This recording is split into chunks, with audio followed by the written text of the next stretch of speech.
What do we have going on my table at my computer desk at home? Right now, I'm working on a GameCube system.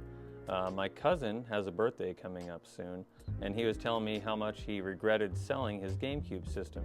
So I was like, you know what? I'm just going to build him the ultimate GameCube.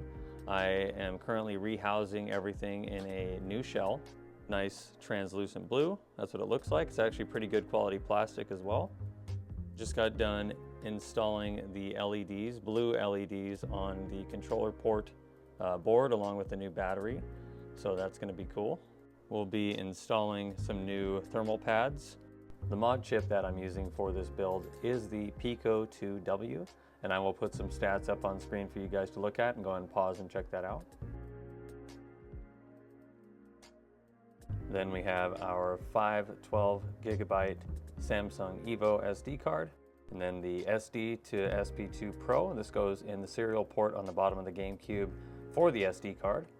And of course, as we go along, we're going to consult our instructions for the wiring diagram to make sure that we're installing the wiring to the correct places for whichever model we have. Currently, we have a DOL 001 that we're working with.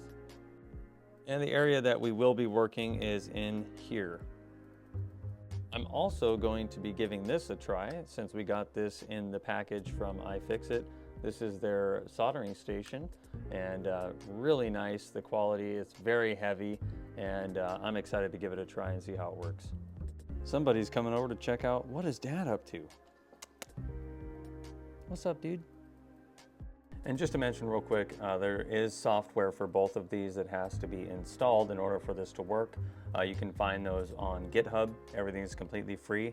But let's get this wired up, let's get this installed, and I'll give you guys some advice along the way here. The wiring is now completed. Everything looks absolutely great, so we can get the heatsink back on, get the disk drive back on.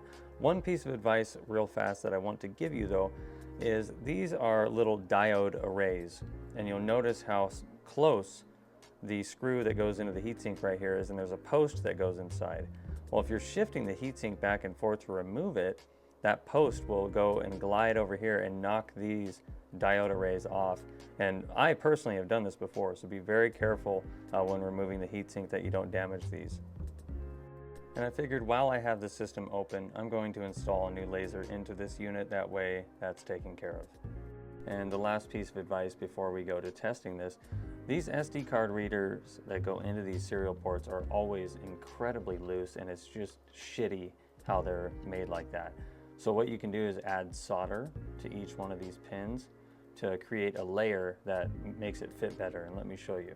And boom, we've added solder just like this. Now watch the difference. Look at that. It's not loose at all, and it fits perfect. And then this is what it looks like all together here, just like this. And there you go. Looks great. I have the basics assembled for testing. I've cleaned off the desk here.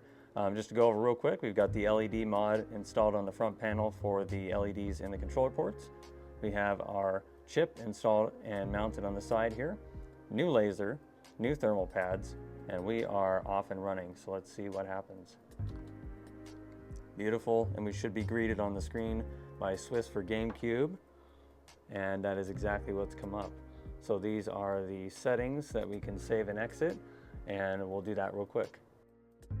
All the settings are completed. We're at our Swiss menu here, and the next thing I want to do is go down here, and I want to go to the normal GameCube. That way I can test the disk drive. Okay, we've accessed the regular GameCube menu. We've got all of our normal stuff here, calendar, everything. I'm just going to test a disk real quick and make sure that the new laser we put in is reading properly.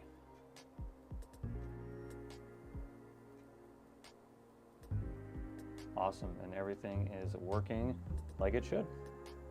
I just want to say real quick, this thing performed incredibly throughout this process. So if you're looking for a very high quality soldering station and something that is also portable and battery powered if you want to take it with you, definitely check this out. I appreciate you guys watching as always, and I do have a custom printed jewel coming that's going to look really nice on this system. But overall, I'm extremely happy with how this turned out. And next, we'll get some games loaded on this, and we're off and running. So you guys have a good one. Thanks for watching.